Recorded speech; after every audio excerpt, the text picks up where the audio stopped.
നല്ല വചനം പേജിലൂടെ വിവിധ സ്ഥലങ്ങളിലായി ഞങ്ങളെ ശ്രദ്ധിച്ചുകൊണ്ടിരിക്കുന്ന എല്ലാ ബഹുമാന്യ ശ്രോതാക്കൾക്കും രക്ഷാ നഷ്ട പ്രമേയ വാക്യങ്ങളിൽ കൂടിയുള്ള പഠന പരമ്പരയുടെ മറ്റൊരു എപ്പിസോഡിലേക്ക് സ്വാഗതം. ഇന്ന് നമ്മൾ പഠിക്കാൻ പോകുന്നത് യോഹന്നാന്റെ സുവിശേഷം അതിന്റെ 15-ാം അധ്യായത്തിൽ 1 മുതൽ 6 വരെയുള്ള വാക്യങ്ങളിൽ യേശു ക്രിസ്തു പറഞ്ഞ മുന്തിരി കൊമ്പിന്റെ ഉപമയാണ്. ആ വാക്യം ഞാൻ വായിച്ചു കേൾപ്പിക്കാം. നാം ഇങ്ങനെ വായിക്കുന്നു, അതിന്റെ 5-6 വാക്യങ്ങൾ. ഞാൻ മുന്തിരിവള്ളിയും നിങ്ങൾ കൊമ്പുകളും ആകുന്നു. ഒരുത്തൻ എന്നിലും ഞാൻ അവനിലും വസിക്കുന്നുവെങ്കിൽ അവൻ വളരെ ഫലം കായ്ക്കും. എന്നെ പിരിഞ്ഞ് നിങ്ങൾക്കൊന്നും ചെയ്യുവാൻ കഴിയില്ല.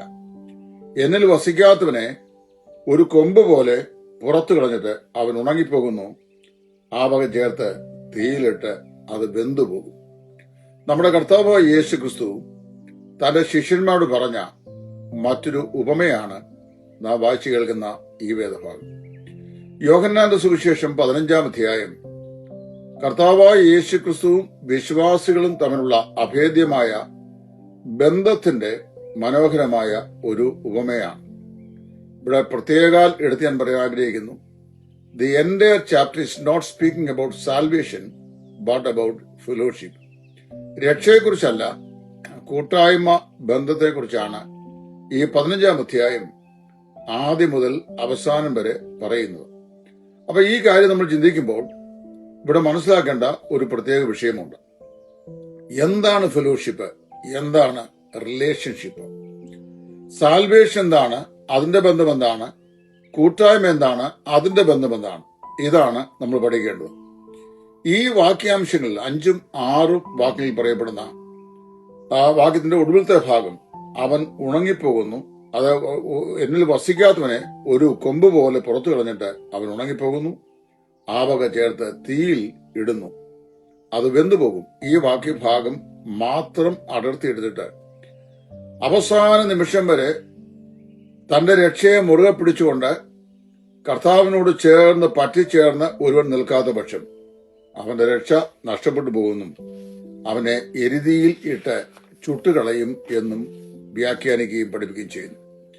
ഇതിന്റെ മറുപടിയാണ് ഇപ്പോൾ ഇവിടെ പറയാൻ ഞാൻ ദൈവത്തിൽ ആഗ്രഹിക്കുന്നത്.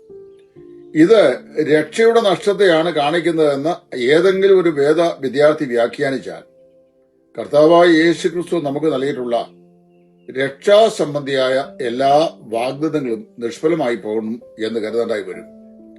യോഹന്നാന്റെ സുവിശേഷം 6:37, 10:38 ഈ വാക്യങ്ങളിൽ യേശു ക്രിസ്തു പറഞ്ഞത് ഇങ്ങനെയാണ്: എന്റെ അടുക്കൽ വരുന്നവനെ ഞാൻ ഒരു പ്രകാരത്തിലും തള്ളിക്കളയുകയില്ല. ഒരു പ്രകാരത്തിൽ പറഞ്ഞാൽ അറ്റ് എനി റീസൺ എന്നാണ്. അറ്റ് നോ റീസൺ, യാതൊരു കാരണം കൊണ്ടും എന്റെ അടുക്കൽ വരുന്നവനെ ഞാൻ തള്ളിക്കളയുകയില്ല. ഈ ഭൂമിയില് ഏതു മനുഷ്യൻ ഇപ്രകാരം ഉറപ്പ് നൽകിയാലും ആ ഉറപ്പ് നമുക്ക് അന്ത്യം വരെ ഹോൾഡ് ചെയ്യാൻ സാധിക്കില്ല. എന്താ കാരണം? മാൻ അറ്റ് ഈസ് ബെസ്റ്റ് ഈസ് മാൻ എന്ന് ഷേക്സ്പിയർ പറഞ്ഞിട്ടുണ്ട്. മനുഷ്യൻ എത്ര നന്നായാലും മനുഷ്യൻ തന്നെയാണ്. മനുഷ്യൻ ആണിത് പറയുന്നതെങ്കിൽ അവനെ കൊണ്ട് വാസ്തവത്തിൽ ഒരിക്കലും അവൻ പറഞ്ഞ കാര്യങ്ങൾ അതുപോലെ നിവർത്തിക്കാൻ കഴിയില്ല. ഞാൻ നിങ്ങളെ ഒരു നാളും നിന്നോട് വെറുക്കുകയില്ല എന്നൊരാൾ പറയുക, ഞാൻ നിന്നെ ഒരു നാളും തള്ളിക്കളയുകയില്ല എന്ന് പറയുക, ഞാൻ ഒരു കാലത്തും നിന്നോട് അകന്നു പോകുകയില്ല എന്ന് പറയുക. ഇന്നത്തെ കാലത്ത് മക്കളെ പോലും ആ നിലയിൽ നമുക്ക് വിശ്വസിക്കാൻ സാധിക്കുക. കാര്യം സാഹചര്യത്തിന് അനുസരണമായിട്ട് എല്ലാം ചാഞ്ഞും ചെരിഞ്ഞും മാറിക്കൊണ്ടിരിക്കുന്ന ഒരു കാലഘട്ടത്തിലാണ് ഞാനും നിങ്ങളും ജീവിക്കുന്നത്. ഇവിടെ യോഹന്നാൻ 6:37 10:38 നമ്മുടെ കർത്താവായ യേശു ക്രിസ്തു പറയാണ്, ഞാൻ അവയ്ക്ക് നിത്യജീവനെ കൊടുക്കുന്നു, അവ ഒരു നാളും നശിച്ചു പോകുകയില്ല. നമ്മുടെ കർത്താവായ യേശു ക്രിസ്തുവിൽ നിന്ന് വിശ്വസിക്കുമ്പോൾ പാപിയിലേക്ക് ഇമ്പാർട്ട് ചെയ്യപ്പെട്ട, അതായത് പകരപ്പെട്ട ദൈവത്തിന്റെ ജീവൻ നിത്യജീവനാണ്. നിത്യജീവനുള്ള ഏക വ്യക്തി ദൈവം മാത്രമാണ്. മനുഷ്യരെല്ലാം മരണത്തിന് വിധേയപ്പെട്ടവനാണ്, മരണം കൊണ്ട് നീങ്ങിപ്പോകുന്നവരാണ്. ഒരിക്കലും അവിനാശിയായ ജീവന്റെ ദാതാവാണ് ദൈവം. ആ ദൈവത്തിൽ നിന്ന് നമ്മിലേക്ക് പകരപ്പെട്ട ആ വിഷയമാണ് ജീവൻ എന്ന് പറയുന്നത്. നമ്മിലേക്ക് പകരപ്പെട്ട ജീവൻ ദൈവത്തിന്റെ നിത്യജീവനാകിയാൽ നിത്യജീവനെ ഹനിക്കാൻ ആർക്കും സാധിക്കുകയില്ല. അതുകൊണ്ടാണ് അത് ഒരു നാളും നശിച്ചു പോകുകയില്ല എന്ന് പറഞ്ഞു.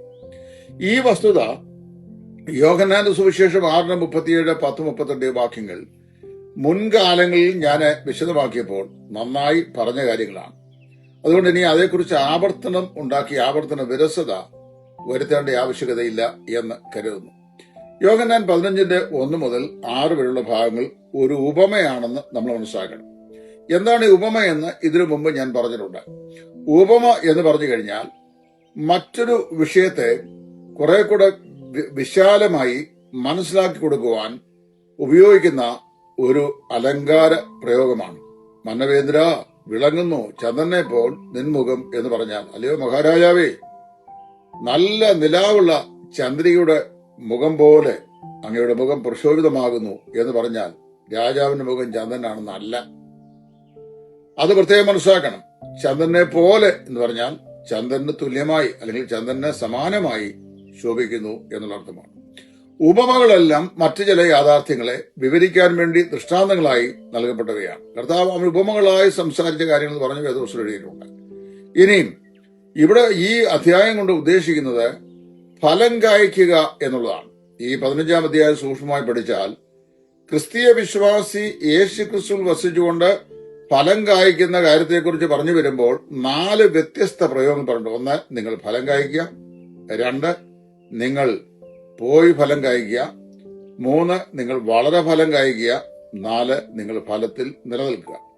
ഫലം കായ്ക്കുക, പോയി ഫലം കായ്ക്കുക, വളരെ ഫലം കായ്ക്കുക, ഫലത്തിൽ നിലനിൽക്കുക എന്നിങ്ങനെ 4 പ്രത്യേക പ്രബോധനങ്ങൾ യേശുക്രിസ്തു ഈ ഭാഗത്ത് പറഞ്ഞിട്ടുള്ളതായിട്ട് നമ്മൾ വായിക്കുന്നു. അങ്ങനെ വരുമ്പോൾ നമ്മുടെ ആ 15-ാം അധ്യായത്തിലെ അതിപ്രധാനമായ വിഷയം എന്ന് പറയുന്നത് വിശ്വാസിയും ക്രിസ്തീയ ജീവിതത്തിന്റെ ഫലവും എന്നുള്ളതാണ്. ഒരു ദൈവപൈതൽ തന്റെ ജീവിതത്തിൽ എങ്ങനെയാണ് ദൈവത്തിന് പ്രസാദകരമായ നിലയിൽ, ദൈവത്തിന് മഹത്വകരമായ നിലയിൽ ആത്മീക ഫലങ്ങളെ പുറപ്പെടുവിക്കുന്നത്, അതിനുള്ള വ്യവസ്ഥകൾ എന്തൊക്കെയാണ്, ഏതെല്ലാം വ്യവസ്ഥകൾ ലംഘിച്ചാൽ ഫലമില്ലാതെയായി പോകും എന്ന് കർത്താവ് പഠിപ്പിക്കുകയാണ്. അതുകൊണ്ട് ഈ അധ്യായം ആത്മരക്ഷയെക്കുറിച്ച് അല്ല, മറിച്ച് ഫലം കായ്ക്കുന്നതിനെ കുറിച്ചാണ് പറയുന്നത് എന്ന് മനസ്സിലാക്കണം. രക്ഷ കർത്താവിനെ അംഗീകരിക്കുന്നതിനാലും ഫലം കായ്ക്കുന്നത് തന്നിൽ നിരന്തരമായി വസിക്കുന്നത് മുഖാന്തരവും ഉണ്ടാകുന്ന അനുഭവങ്ങളാണ്. ഒരു പാപി കർത്താവുമായി യേശുവിനെ രക്ഷിതാവും കർത്താവുമായി സ്വീകരിക്കുമ്പോഴാണ് അവൻ രക്ഷിക്കപ്പെടുന്നത്. അപ്പൊ അവൻ ദൈവപൈതലായിത്തീരുന്നു. അങ്ങനെ രക്ഷിക്കപ്പെടുന്ന ഒരു വ്യക്തി കർത്താവായ യേശു ക്രിസ്തുവിൽ നിരന്തരമായി ദൈവ പ്രമാണങ്ങൾ, ദൈവത്തിന്റെ വചനത്തിൽ നിലനിൽക്കുമ്പോൾ എന്ത് ചെയ്യുന്നു? കർത്താവിനുള്ള ജീവരസം സമയാസമയങ്ങളിൽ അവനിലേക്ക് പകരപ്പെടുകയും അങ്ങനെ ക്രിസ്തു മുഖാന്തരമായി അവനിൽ ആത്മഫലങ്ങൾ ഉളവാകുകയും ചെയ്യുന്നു. ഉദാഹരണം പറഞ്ഞാൽ മുന്തിരി വള്ളി, അതിന്റെ വള്ളിയിലാണ് അതിന്റെ കൊമ്പുകൾ നിവസിക്കുന്നത്. ഈ കൊമ്പിന് സ്വയമായി ജീവനില്ല, കൊമ്പിന് സ്വയമായി ജീവരസമില്ല, കൊമ്പിന് സ്വയമായി ഒന്നും ചെയ്യാൻ കഴിയില്ല. എന്നാൽ ഈ കൊമ്പുകൾ വള്ളിയോട് ചേർന്ന് നിൽക്കുമ്പോൾ വേരിൽ കൂടി വള്ളിയിലേക്ക് കടന്നു വരുന്ന വെള്ളവും ലവണങ്ങളും ധാതുക്കളും മറ്റ് അത്യാവശ്യ വളർച്ചയ്ക്കുള്ള ഘടകങ്ങളും ആ വള്ളിയിൽ നിന്ന് കൊമ്പുകളിലേക്ക് വ്യാപരിക്കപ്പെടുകയും അങ്ങനെ വള്ളിയോട് ചേർന്ന് നിൽക്കുന്ന കൊമ്പുകൾ അത് തഴച്ച് തുകളെടുത്ത് തളിർത്ത് പൂത്തുലഞ്ഞ് കായ്ഫലങ്ങളുള്ളതായി നിറവിന്റെ അനുഭവത്തിൽ കഴിയുകയും ചെയ്യുന്നു. ഇതാണല്ലോ വാസ്തവത്തിൽ ക്രിസ്തീയ ജീവിതം എന്ന് പറയുന്നത്. രക്ഷിക്കപ്പെട്ട വ്യക്തിയെ തന്നുടെ ജഡത്തോടും അസ്ഥിയോടും ഒന്നായി ചേർത്ത് ബന്ധിച്ചിരിക്കുകയാണ് നമ്മുടെ ദൈവം. അപ്പൊ യേശു ക്രിസ്തുവിലാണ് രക്ഷിക്കപ്പെട്ട വിശ്വാസി ആയിരിക്കുന്നത്. കർത്താവായ യേശു ക്രിസ്തുവിൽ നാം ദൈവത്തിന്റെ കൽപ്പനകളെ അനുസരിച്ചും പ്രമാണിച്ചുകൊണ്ട് മുമ്പോട്ട് പോകുമ്പോൾ ക്രിസ്തുവിന്റെ ചൈതന്യം അല്ലെങ്കിൽ ക്രിസ്തുവിന്റെ ജീവരസം നമ്മിലേക്ക് പകരപ്പെടുകയും ആ ജീവരസം പകരപ്പെടുന്ന മുഖാന്തരമായി കൊമ്പുകൾ ഇളതാകുകയും അത് തളർക്കുകയും അത് പൂത്തുലയുകയും അതിൽ മധുരമാകുന്ന മുന്തിരി ഉണ്ടാവുകയും ചെയ്യുന്നു. ഇനിയും കർത്താവിൽ എങ്ങനെയാണ് ഒരു വിശ്വാസി വസിക്കുന്നത് എന്നുള്ളത് വിശദീകരണം നമുക്ക് അടുത്ത വാക്യത്തിൽ കർത്താവ് പറഞ്ഞിട്ടുണ്ട്. ഞാൻ എന്റെ പിതാവിന്റെ കൽപ്പനകൾ പ്രമാണിച്ച്, ശ്രുതി കേൾക്കുക, ഞാൻ എന്റെ പിതാവിന്റെ കൽപ്പനകൾ പ്രമാണിച്ച് അവന്റെ സ്നേഹത്തിൽ വസിക്കുന്നത് പോലെ നിങ്ങൾ എന്റെ കൽപ്പനകൾ പ്രമാണിച്ചാൽ എന്റെ സ്നേഹത്തിൽ വസിക്കും.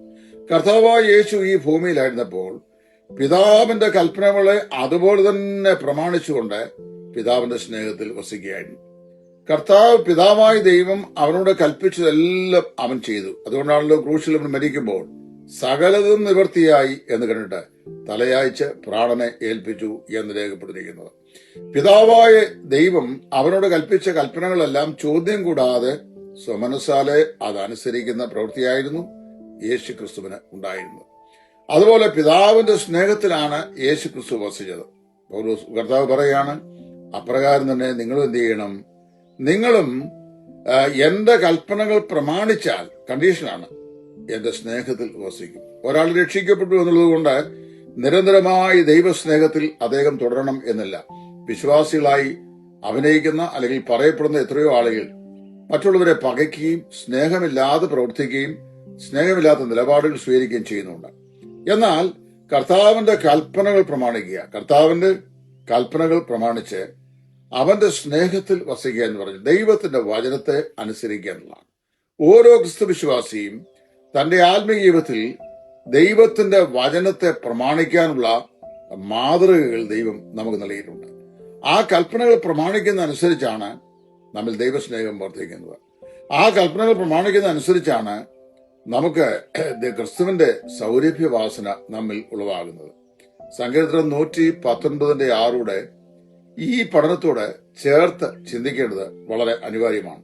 യോഹന്നാന്റെ 1-ാം ലേഖനം 2-ാം അധ്യായത്തിന്റെ 28-ാം വാക്യത്തിൽ നമ്മൾ ഇതിനോട് ചേർന്നത്, അതായത് അവനാൽ പ്രാപിച്ച അഭിഷേകം, നിങ്ങൾ അവനിൽ വസിക്കുന്നു. കർത്താവ് പറയുകയാണ്, ക്രിസ്തുവിനെ പിരിഞ്ഞ് നമ്മുടെ സ്വയം കൊണ്ട് ഒന്നും ചെയ്യാൻ നമുക്ക് സാധിക്കില്ല.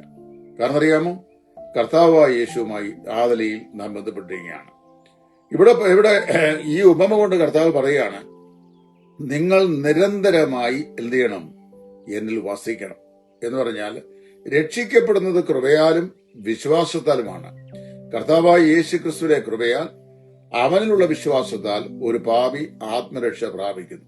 എന്നാൽ ആത്മരക്ഷ പ്രാപിച്ച വിശ്വാസി നിരന്തരമായി തന്റെ ആത്മീയ ജീവിതത്തിൽ രക്ഷയ്ക്ക് യോഗ്യമായതിനുള്ള ഫലങ്ങൾ പുറപ്പെടുവിക്കണമെങ്കിൽ അവരെന്ത് ചെയ്യണം, അവൻ യേശു ക്രിസ്തുവിൽ നിരന്തരമായി വസിക്കണം. അപ്പൊ യേശു ക്രിസ്തുവിൽ വസിക്കുക എന്ന് പറഞ്ഞാൽ ഫീൽ അറ്റ് ഹോം, സ്വന്തം വീട്ടിൽ ആയിരിക്കുന്ന അനുഭവം അനുഭവവേദ്യമാകുക എന്നാണ്. ക്രിസ്തുവിൽ ഞാൻ ആയിരിക്കുന്നു എന്നുള്ള അനുഭവം ഉണ്ടാകുക. 5-ാം വാക്യത്തിൽ യേശു പറഞ്ഞു, എന്നെ പിരിഞ്ഞ് നിങ്ങൾക്ക് ഒന്നും ചെയ്യാൻ കഴിയുകയില്ല. എന്നെ പിരിഞ്ഞ് യാതൊന്നും ചെയ്യാൻ നിങ്ങൾക്ക് ഒരിക്കലും സാധിക്കില്ല. രക്ഷിക്കപ്പെട്ടതുകൊണ്ട് പ്രവർത്തിക്കാൻ സാധ്യമല്ല. പ്രവർത്തിക്കണമെങ്കിൽ എന്ത് ചെയ്യണം, ക്രിസ്തുവിൽ വസിക്കണം. അതാണ് കർത്താവായ യേശു ക്രിസ്തുവിൽ നിരന്തരമായി വസിക്കുന്ന ഒരു വിശ്വാസിക്ക് ദൈവം വെച്ചിരിക്കുന്ന വ്യവസ്ഥ. ക്രിസ്തുവിൽ വസിക്കാത്തവന്റെ അവസ്ഥ എന്ന് പറഞ്ഞാൽ പ്രായോഗിക തലത്തിൽ കർത്താവായ യേശു ക്രിസ്തുവിൽ വസിക്കാത്തവന്റെ അവസ്ഥ ആ പ്രവൃത്തി രംഗത്ത് എന്താണ് എന്നുകൂടെ കാണിച്ചു തരികയാണ്. ചെത്തിക്കളയുന്ന മുന്തിരി കമ്പ് പോലെ മാറ്റപ്പെടുന്നതാണ്. നമുക്കറിയാമല്ലോ, മുന്തിരി ഫലം കായ്ക്കേണ്ടതിന് ഓരോ സീസണിലും അത് ചെത്തി വെടിപ്പാക്കാറുണ്ട്. പ്രൂണിങ് എന്നാണ് പറയുന്നത്. പ്രൂണിങ്, ചെത്തി വെടിപ്പാക്കുക. കൊമ്പുകളെല്ലാം ചെത്തി, വള്ളി മാത്രം, ഒരു പാമ്പ് പൊളഞ്ഞ് ഒരു പന്തലെ കിടക്കുന്നതല്ല നമുക്ക് തോന്നുന്നത്, ഒരു കുറ്റി മാത്രം. എന്നാൽ അത് ചെത്തി വെടിപ്പാക്കി 2-3 ആഴ്ച കഴിയുമ്പോൾ അതിൽ നിന്ന് ഇളം തണ്ടുകൾ പൊട്ടി പുറപ്പെടുകയും അത് പന്തലിൽ പടരുകയും അതിന്റെ ഇലകൾ ശക്തമായി വിടരുകയും അത് പൂ ഉതിർക്കുകയും അതിൽ അനേകം മുന്തിരിക്കുലകൾ ഉണ്ടാകുകയും ചെയ്യും. കർത്താവായ യേശു ക്രിസ്തുവിൽ നിരന്തരമായി വസിക്കുന്ന അനുഭവമില്ലാത്തവരെ, ഇല്ലാത്ത കൊമ്പുകളെ എന്ത് ചെയ്യും, കർത്താവ് വെട്ടി മാറ്റും. എന്തിനാന്ന് ചോദിച്ചു കഴിഞ്ഞാൽ അധികം ഫലം കായ്ക്കിടുന്നു. അതുപോലെ പ്രവർത്തനത്തിന് കഴിവില്ലാത്തവർ, അതായത് ദൈവം തന്നിട്ടുള്ള പ്രവർത്തനങ്ങൾ, കൃപാവരങ്ങൾ, ഇവയൊക്കെ നമുക്ക് തന്നിട്ടുള്ള ആളുകൾ ആ പ്രവർത്തനത്തിൽ പ്രയോജനകരമായ നിലയിൽ നമ്മൾ വസിക്കുന്നില്ല എന്ന് വന്നാൽ അത് ഉണങ്ങുമെന്നാ പറയുന്നത്. 10-10 പറയുമ്പോൾ സമൃദ്ധിയായ ജീവൻ ഇല്ലാത്ത അനുഭവമാണ്. യോഹന്നാൻ 10:10 എന്താ യേശു പറഞ്ഞേ, നിങ്ങൾക്ക് ജീവൻ ഉണ്ടാകേണ്ടതിനും സമൃദ്ധിയായ ജീവൻ ഉണ്ടാകേണ്ടതിനുമാണ് ഞാൻ വന്നത്. നമ്മുടെ കർത്താവായ യേശു ക്രിസ്തു ഭൂമിയിലേക്ക് വന്നത് സമൃദ്ധിയായ ജീവൻ നമ്മുടെ ജീവിതത്തിൽ ഉണ്ടാകേണ്ടതിന് വേണ്ടിയാണ്. അപ്പൊ ജീവനുണ്ട്, രക്ഷിക്കപ്പെട്ടവർ ജീവൻ പ്രാപിച്ചു. എന്നാൽ സമൃദ്ധിയായ ജീവൻ എന്നുള്ളത് വളരെ ശ്രദ്ധേയമായ ഒന്നാണ്. നോക്കണം, ആറ്റരികത്ത് നട്ടിരിക്കുന്ന വൃക്ഷവും പിന്നെ മണലോരണങ്ങളിൽ വെള്ളമില്ലാത്ത സ്ഥലത്ത് നിൽക്കുന്ന വൃക്ഷവും നമ്മൾ ശ്രദ്ധിക്കണം. ആറ്റരികത്ത് നട്ടിരിക്കുന്നത് തക്ക കാലത്ത് ഫലം കായ്ക്കുന്നതും ഇല വാടാത്തതുമായ വൃക്ഷമാണ്. അത് ഫലം ഉതിർന്ന് കായ്ക്കുന്നതായിട്ട് നമുക്ക് കാണാൻ കഴിയുന്നുണ്ട്. ഇവിടെ ഒടുവിൽ പറയുന്നത് ഒരു വ്യക്തിയുടെ കായ്ക്കാത്ത കൊമ്പിനെ വെട്ടി തീയിലിട്ട് കളയും, അത് ചുട്ടുകളയപ്പെടുകയും ചെയ്ത് പറയുന്നത് വ്യക്തിയുടെ കാര്യമല്ല എന്ന് പ്രത്യേകം മനസ്സിലാക്കണം. മുറിച്ചു കളഞ്ഞ് ഉണങ്ങിയ കൊമ്പിന്റെ കാര്യമാണ്. മുന്തിരിവള്ളിയില് മുറിച്ചു കളയപ്പെട്ട കൊമ്പിന്റെ കാര്യമാണ്. മുറിച്ചു കളഞ്ഞപ്പെട്ടാൽ അത് വെളിയിലേക്ക് എറിയും, അത് അവിടെ കിടന്ന് ഉണങ്ങും, പിന്നെ അതിനെ കത്തിച്ചു കളയും, അത് വെന്തു പോകും. നപുംസക ലിംഗത്തിലാണ് ആ പ്രയോഗം പറഞ്ഞിരിക്കുന്നത്. അതിനെ വ്യക്തിയെ എന്നല്ല, അവനെ എന്നല്ല. അവിടെ വിശ്വാസിയെ കൂടെ കടുപ്പിച്ച് കർത്താവ് പറഞ്ഞിട്ടും ഇല്ല. ഉപമയാണ് ഞാൻ പറഞ്ഞല്ലോ, ഒരു വിശ്വാസിയെ അതിനോട് നിബന്ധിച്ച് പറഞ്ഞില്ല. അങ്ങനെ എടുത്താൽ, അങ്ങനെ വിശ്വാസിയെ കൂടെ ചേർത്ത് നമ്മൾ ചിന്തിക്കണമെന്നാൽ നരകത്തീയുടെ അനുഭവം ദഹിപ്പിച്ച് ഇല്ലാതെയാക്കുക, അത് ടോട്ടൽ അനീലിയേഷൻ എന്നേക്കുമായി ഇല്ലാതെയാക്കുക എന്നാണ് ചിന്തിക്കുക. മനുഷ്യന്റെ ആത്മാവ് അവിനാശിയാണല്ലോ, അതിനെ ഇല്ലായ്മ ചെയ്യാൻ ഒരിക്കലും സാധിക്കുകയില്ല. എന്നാൽ നമുക്കതിനെ വാസ്തവത്തില് എന്ത് ചെയ്യാൻ സാധിക്കും? അതിന് ഈ പറയപ്പെട്ട ഫലം പുറപ്പെടുവിക്കാത്ത അവസ്ഥയിലായിരിക്കാൻ കഴിയും. നരകത്തീ എന്ന് പറയുന്നത് അവിടെ നിത്യദണ്ഡന, അവിടെ കെടാത്ത തീയിൽ ചാകാത്ത പുഴു നുരയ്ക്കുന്ന അനുഭവത്തിൽ എല്ലാവരും തീയാൽ ഉപ്പിടപ്പെടും, ദണ്ണിപ്പിക്കപ്പെടും എന്നാണ് കർത്താവും പറഞ്ഞിട്ടുള്ളത്. അപ്പൊ നരകത്തിൽ നശീകരണമല്ല, ദണ്ഡനമാണുള്ളത്. അതിഭയാനകമായിരിക്കുന്ന ദണ്ഡനമാണുള്ളത്. മർക്കോസ് 9:48-49 ഭാഗങ്ങളിൽ അത് രേഖപ്പെടുത്തിയിട്ടുണ്ട്. കർത്താവ് പറഞ്ഞത് ഇവിടെ വെന്തുപോകും എന്നാണ്. ഒരു വിശ്വാസി കർത്താവായ യേശുക്രിസ്തുവിനെ നിരന്തരമായി വസിച്ച് ഫലപ്രാപ്തി നേടുന്നില്ല എങ്കിൽ, എന്ന് പറഞ്ഞാൽ ക്രിസ്തുവെന്നുള്ള ജീവരസം അനുദിന ജീവിതത്തിൽ നമ്മൾ പ്രാപിച്ച് ദൈവത്തിന് പ്രയോജനമായ ഫലം കായ്ക്കുന്നില്ല എങ്കിൽ എന്ത് സംഭവിക്കും? കൊമ്പുകളെ നീക്കുകയും പ്രവൃത്തികൾ ഉണങ്ങിപ്പോവുകയും ചെയ്യും. എന്ന് പറഞ്ഞാൽ പിന്നീട് ഫലം ഇല്ലാത്തൊരു അനുഭവത്തിലേക്ക് വരും. രക്ഷിക്കപ്പെട്ടവനാണ്, ഫലമില്ല. ചില വൃക്ഷങ്ങൾ കണ്ടിട്ടില്ലേ, അത് നല്ല തഴച്ചു നിൽക്കും, പക്ഷേ ഫലമില്ല. അങ്ങനെയുള്ള അവസ്ഥയിലേക്ക് ആയിപ്പോകും. അതുകൊണ്ട് ഇവിടെ പറയുന്ന തീയെ നരകത്തീയെക്കുറിച്ചല്ല, മറിച്ച് വിശ്വാസിയുടെ ശുദ്ധീകരണത്തിന് സഹായമായ ദൈവിക പ്രക്രിയയെക്കുറിച്ചാണ് നമ്മുടെ വാഴ്ത്തപ്പെട്ട കർത്താവായ യേശു പ്രസ്താവിച്ചിട്ടുള്ളത്. ഈ വേദഭാഗത്തെയും മറ്റ് തിരുവെഴുത്തുകളെ പോലെ തന്നെ തെറ്റായ നിലയിൽ വ്യാഖ്യാനിച്ചിട്ട് രക്ഷിക്കപ്പെട്ടവന്റെ രക്ഷ നഷ്ടപ്പെട്ടു പോകാൻ സാധ്യതയുണ്ട് എന്ന് ചില ആളുകൾ പഠിപ്പിക്കുന്നു. അങ്ങനെയുള്ള ആളുകൾ ദയവ് ചെയ്ത് ഈ വേദഭാഗവും ഈ അധ്യായത്തിലെ പ്രമേയവും ഇവിടുത്തെ ഉപമാനവും പിന്നെ അതിൽ കൂടി കർത്താവ് ഉദ്ദേശിച്ച കാര്യമെന്നാണെന്നും വ്യക്തമായി മനസ്സിലാക്കി ഈ വേദഭാഗം വ്യാഖ്യാനിക്കുവാൻ കർത്താവിൽ ഞാൻ നിങ്ങൾക്ക് ബുദ്ധി ഉപദേശിക്കുന്നു. ദൈവനാമം മഹത്വപ്പെടട്ടെ.